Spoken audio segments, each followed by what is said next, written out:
Morning, morning. How's it going? All right, all right. You guys ready for me or what? Oh man, you guys want to hear me talk? All right, let's get to it. Raheel Siddiqui, motivational speaker. Oh man, where do I begin? From the Gaithersburg, Maryland region, just outside of DC, about 45 minutes out. Recently lost about 190 pounds. So yeah, it's a lot of weight. Just going through the process, and I'm here today, so excited to share my story, my journey, and hopefully, when you guys leave here, it can help inspire you on your journeys, whether it's fitness, health, and just having a better overall future and give a better overall understanding and perspective of where we are today, where we were yesterday, and where we are heading. And I feel like I hope that my story can help with that trajectory for all of you, and can inspire all of you. So I was I was cute, man. Look at that. Look at that guy over there, right? So I was pretty much born overweight my entire life, from birth, elementary school, middle school, high school, college, post college. And to be honest with you, it was really rough. I know Dr. Holmes mentioned a lot about mental health, and I think that's one part that's very underrated when it comes to obesity and the struggle of being overweight and dealing with the fact that you have that excess just weight on top of you.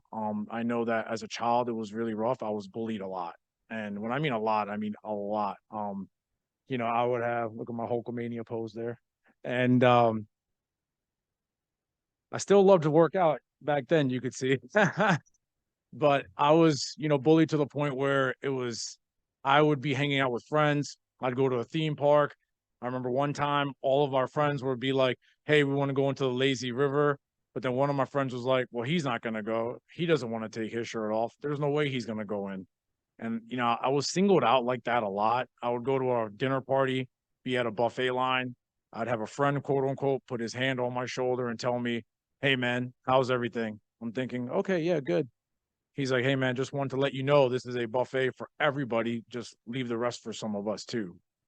So stuff like that. And I think, the bullying became so bad to a point where I would actually starve myself all day, believe it or not. Starve myself to the point where I would not want to eat in front of anybody, because the second I had a plate of food in front of people, I just know it was coming like haymakers. It was like I was like the guy that just stood out in front of everybody, and I was just that one guy, that one friend that was that easy target per se that you could just walk into and just kind of pick on. And I would try to act like I had, a bulletproof vest. I thought I was acting tough. I thought I could be hard. I thought I could take it. But the reality was I was really broken.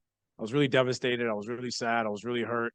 And I still remember those moments every single day. I mean, my memory is crazy. I still remember meeting my wife in 2005, and like the first dress that she wore when we met in 2005. And so I remember all of the jokes. I remember all of the pain, all of the suffering. But, as they say in life, as the story of my presentation here, life has nothing but a bunch of walls in my heart. That's how I feel. And I feel like in the end, you either run away from those walls or you run right through them.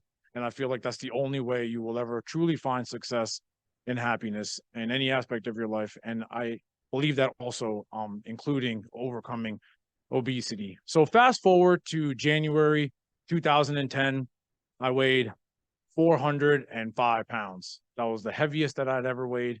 And it was tough. I remember my father one Saturday morning in January coming downstairs. He just looked at me, blue in the face. He was a pharmacist, and he was like, man, I'm getting really concerned. We need to go to the doctor and see what's going on with you. I said, okay. Not the best thing you want to hear on a Saturday morning. I'm trying to watch cartoons, man. But he was like, nonetheless, I need to go get you checked out. So got my blood work done. And I'm notoriously known for this story. Whoever's watching back home, I know they know this. Got my results, went to the doctor's office. The doctor came out, just did a quick meet and greet, had a folder in his hand. Opened the folder, had my results, flipped over a few page of the results, closed the folder, threw it on the counter, looked at my father and I and said, it doesn't matter what these results say. Your son will be dead by the time he's 40 anyway. I don't even know what we're doing here. And the first thing I thought was, well, there goes your 5-star review. And it was a shock. I didn't even know any of my results. I didn't know my hemoglobin. I didn't know my sugar. I didn't know my cholesterol. I didn't know my blood pressure. My father and the doctor, after my father and I looked at each other completely shocked. My father and the doctor went off to the side for a couple minutes. They chatted, and then we left. And fastest doctor's visit ever. And my father at that time, he was dealing with a lot of his own health issues at that time. So I just know that because he was a pharmacist and I was a farm tech with him. And, we would see patients come on with obesity issues, taking medications, 10, 15 medications. And he always had this worry in his heart for me. And he would nicely, calmly, softly explain this to me, how important it was to be healthy. But typical father son, I'm a father now. I just felt like, okay, typical just lectures all the time, and I don't want to hear it. And in one ear and out the other. So speaking on that, we leave the doctor's office, we're driving home, I'm driving, my father's in the passenger seat. About halfway home, my father looks at me and he says, "Hey, can you pull the car over?" I said, "Yeah, sure. Is everything okay?" He's like, "Listen, I need you to pull the car over. I need you to pull the car over right now." I said, "Okay." Pull the car over. And I said, "What's going on?" He said, "Listen, I need you to take this seriously." And we talked about lectures, and I'm like, "Man, not again." And I could just see like the water in his eyes, like the pain. He's like, "No, listen, I'm running out of time. I'm not going to be here to see you get married. I'm not going to be here to see you have kids. I'm not going to be here much longer. But you still have time. You're only 27 years old. You have your whole life ahead of you. And I'm not going to let my youngest son go out like that. You need to promise me. And if you don't promise me, we are not leaving. I'm literally parked on the side of the highway." So in my mind, I'm thinking, okay, I can't let it go in one ear and out the other because I can't even go home until I promise him. But I had to mean it. And I meant it. I looked him right in the eye and I said, I promise you, I will do whatever it takes to get this weight off, whatever it takes, I promise." Because just seeing the pain in his eyes, I still remember it, 13 and a half years ago. So nonetheless, I tried, man. I tried and I failed. I tried and I failed and I tried and I failed and I tried and I failed over and over. That wall that was in front of me, I kept running into it. I kept bumping into it and falling down, bumping into it and falling back down. 6 months of this goes by. And but they say in life timing is everything. And one of my close friends, I know he's watching back home, he had mentioned to me that a few of our other friends were joining a gym, and it's going to be fun. He was like, "Hey man, why don't you come join with us? We can work out together, play basketball together." And they're actually doing a class called Team Weight Loss class. It's 3 days a week for people just like you, people who need a jump start on their journeys. I said, "Okay, yeah, man, this is a great idea. Sign me up." So I signed up for it. This was in May of 2010. Never forget it. I get to the first day of class. I go upstairs, and my trainer tells everybody, "Okay, hey class, how are we doing? This is a 12-week class, 3 days a week. This is day one. But before we begin class, I just want to let you guys know everybody needs to go up on the scale and you need to announce your weight to the entire class." And I'm like, "Man, come on. Can I give you like $5?" But I looked at her and I begged her, like the water in my eyes, like, "Please don't make me do this." And she was like, "Listen to me. The hardest step in life towards any part of success is the first step." She was like, "Raheel, I promise you it's going to be so hard and you are going to hate me for this, but I promise you, if you have the courage to do this, everything else, no matter how hard the journey is, it will be easier, but you have to do it." So I went up on that scale and I said, "My name is Raheel Siddiqui, last person to go, and I'm 405 pounds."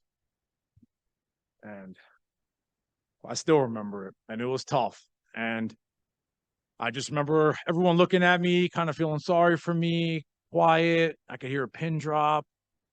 Didn't know, it was a really big shock for me. I didn't think that was going to come out of left field. Talking to, listening to Dr. Holmes about the scale can really mess you up, man. I mean, especially when you have to accept it and then you have to say it to everybody. And then you're realizing you're talking about yourself. But that was a time for self-reflection. And I remember got to the car after class, cried, drove home, cried, got to my bed, cried. And what did I do? What I always did. I wanted to quit. I was like, screw this, man. I don't need this. I want to quit because that's what I did best. All I knew was quit. All I knew was seeing that wall in front of me and just not having the courage to go break it down. There was that little voice inside my head that said, "You know what, man, you can't quit. You made a promise to your dad." and you got to find a way to get back up. You have to summon the will to get back up. Nobody else is going to do it for you. My dad couldn't do it for me. My boys couldn't do it for me.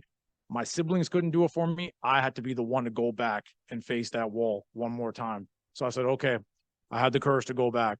So I did the first 3 days of class. It was pretty fun. Fun in the sense of when we got to the first weekly weigh-in, I was excited because I felt like I'd put in good work and I was hoping I'm going to get good results. So we did weekly weigh-ins. After the first week, the trainer says, "Hey, you lost about 5 pounds." And I said, "Okay, wow." So I thought to myself, you know what? For the second week, let me see if I can just come every single day for 7 days a week, including the team weight loss class. What would my results be? So I did that, went 7 days. And I remember the second weekly weigh-in, different trainer looked at me and he was like, "Wow, man." I said, "What happened? Good or bad?" Because I'm thinking, dude, I really busted my tail here. And then he was like, "Dude, you lost about 17 pounds this week." And I was like, wow. And of course, when you're that heavy, you're gonna, and you're moving that much and you're not doing any physical activity for 12 years. But in that very moment, I felt like, wow, after 27 years of being a quitter, after 27 years of feeling sorry for myself, after 27 years of eating and being depressed and being bullied and seeing that wall in front of me and just, you know, crying my eyes out, being scared. That was the first time in my life where I felt like, okay, wow, you know what? I can do this. I could find a way to do this. So then after that happened, I just became a straight beast. From May 2010 to May 2011, I lost my first 150 pounds.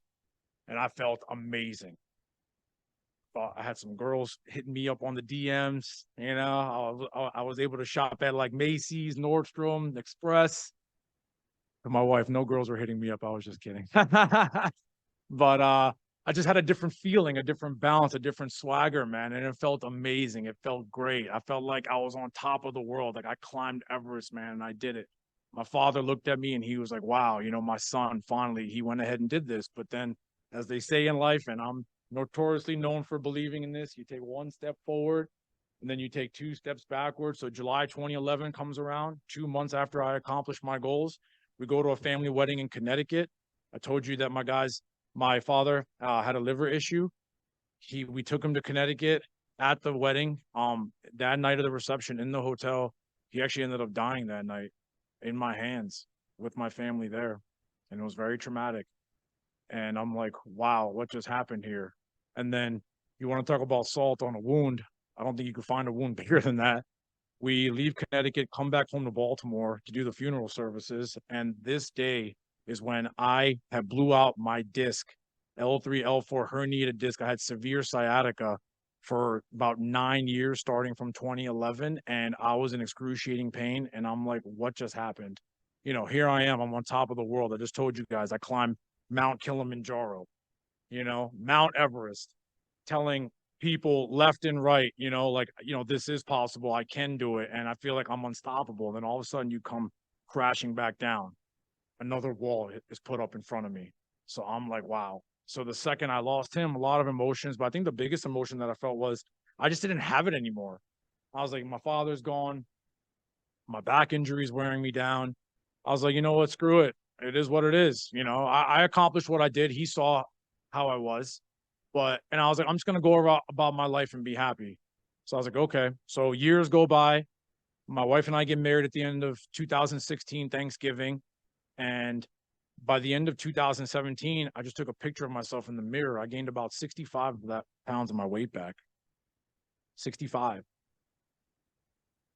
And to myself, I'm thinking, wow, I am working out and I still have that, that motivation, but I didn't have like that fire that I had, that fire to just prove people wrong, but then also prove myself right, to keep my promise to my dad, to give myself a better life, to prove to the doctor that I can survive and can make it to 40.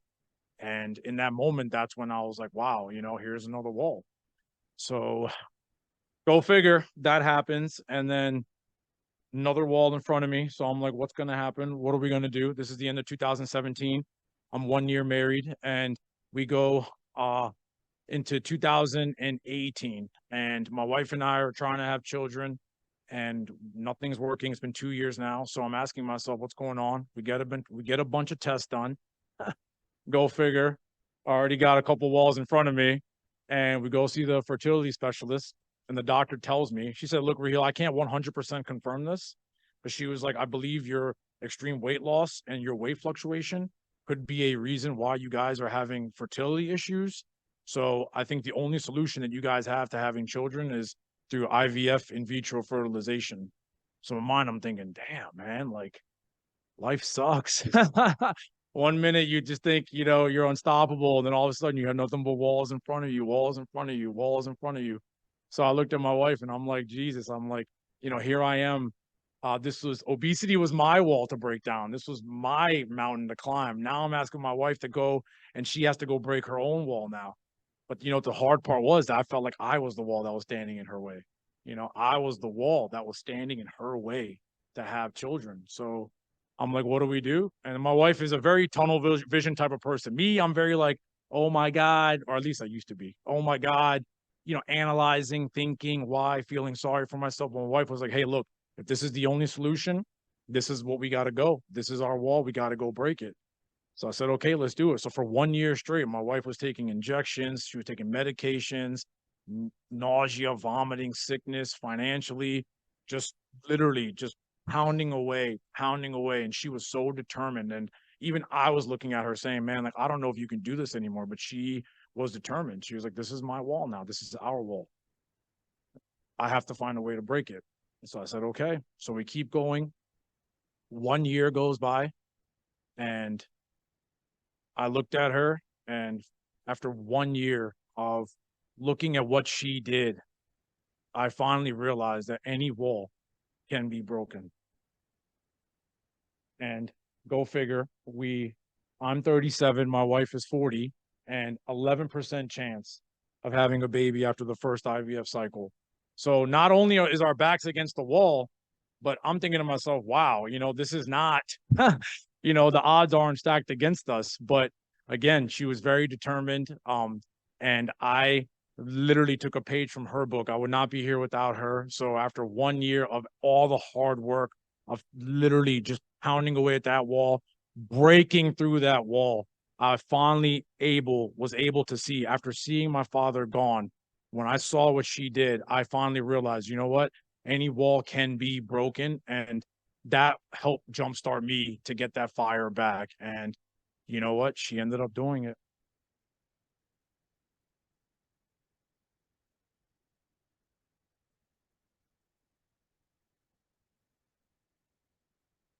Our son, Raheel Siddiqui, Rayn. Pretty cool name, huh? And we became a family. So shout out to my wife. Thank you for showing me that any wall truly is meant to be broken. So we become a family November 2019, January 2020. Paternity leave is over. I go to my work garage. I bend over to tie my shoe. I stand back up. I'm like, I blow out my second herniated disc in my back. So I'm like, man, how many walls does a brother got to go through, man? And like, this is rough. This is rough. But she told me, you need to figure it out. We got to go get it fixed. So luckily I had a great surgeon that I knew through a family friend of mine. Got my back surgery done. Surgery was a success, thumbs up. And I remember waking up in the OR, and the nurse told me that the doctor had told him, it's going to be about 6 weeks of recovery, after this, and then you'll be able to kind of keep trending on. So I said, okay. It was tough. I did break down crying again. I'm like, man, like now I got to go through 6 weeks, 9 years of sciatica, 6 weeks of recovery. I got 2 holes in the back of my back, but I'm like, you know what? Any wall is meant to be broken. So go through the process. And then after 6 weeks checkup, the doctor looks at me and he says, you know what? Full systems go. Let it out. And let it out I did. I shredded all the weight that I gained and then some. And today I'm down 190 pounds from when I started in 2010. I am in the greatest shape of my life. That picture scares my son a little bit, and every single wall that I've been put in front of, I've been able to successfully break down, but it hasn't been easy. There's going to be walls. There's going to be challenges. There's going to be adversity. What are you willing to do to sacrifice? That first year from 2010 to 2011, I didn't go to any restaurants. I didn't go on vacations. My social life was shot. I was going to bed early. Weekends, I was literally just very closed because that's what I wanted. I wanted to make sure that I was in the best shape of my life because not only did I want to live past 40, I wanted to keep my promise to my father. I want to prove everybody wrong, but I want to prove myself right. And now it's become bigger than that. Now I just want to be able to show everybody that, you know, taking care of your health, I mean, it's just very important. You know, you can have any material object, you can have a beautiful house, a beautiful cars, you know, career, all that. But if you don't have your health, I mean, how can you really truly enjoy it? That's just my personal opinion. So I challenge everybody, just try to shift your mindset. You know, it's easy how I used to be. Anytime I'd see a wall, I would want to run away. But you know what? Anytime you have a wall in front of you, tell yourself, you know what? I'm going to break it. It's okay to cry. It's okay to struggle. It's okay to suffer. I know I've been there. I've cried. I've struggled. I suffered over and over and over and over again. I've quit over again. All of you, every single one of you, I promise you, there's some greatness about you in this room. You just got to find a way to find it. Muhammad Ali said, suffer now and live the rest of your life as a champion. David Goggins says, to grow, you must suffer. And the late, great Kobe Bean Bryant, my favorite, says, it's not the destination, it's the journey. If it was easy, anybody can be great. If it was easy, of course, everybody would be in the best shape of their life. Everybody would be, you know, just, you know, whatever, however you want to classify yourself as healthy, you know. But the bottom line is, you know, you want to make sure that you have that mindset focus that whatever adversity I'm going through, don't feel sorry for yourself. Take it on as like an attack mindset. I was bullied. I was made fun of. I mean, I literally was compared to like every big white celebrity. You know, they would call me John Candy or John Goodman, and there were amazing men. But it's like all the walls and the barriers between, you know, and then also I being a Pakistani descent, I was around amazing food. My mom's a great cook. My wife's a great cook. Now my sister is a great cook. My mother-in-law is a great cook. I just love food, man. Who doesn't love food? You don't blow up to 405 pounds if you don't love food. I love food. But at the end of the day, it's about loving yourself. You know, it's about loving yourself, and you are. And your weight doesn't define you. Your heart defines you. I truly believe that. I truly believe I found success in my journey because I always had a big heart. I always cared. I was always kind. I was always compassionate. And I feel like if you have those core values and you tell yourself, you know what, it's okay to go through whatever you have to go through to get to the other side of that wall, I promise you, you're going to be so much better for it. The best feeling I'm going to leave you guys with is this, is when I work out in the morning and my son comes downstairs and he's like, Daddy, I'm running laps today, Daddy. I want muscles like you, Daddy. And he's running laps around my couch when I'm on my treadmill or I'm lifting weights. He's like, Daddy, you're a Hulk and I'm like Thor or Spider-Man or whoever. And it's the best feeling ever. The doctor told me I'd be dead by 40. I'm 41 right now, and I'm standing in front of all of you right now in the best shape of my life. Best scores knocked through. I train 2 hours every morning, every single day. And God willing, hopefully I keep it going. And I just want to wrap up and say to my dad, I just want to let you know I did keep my promise. Thank you.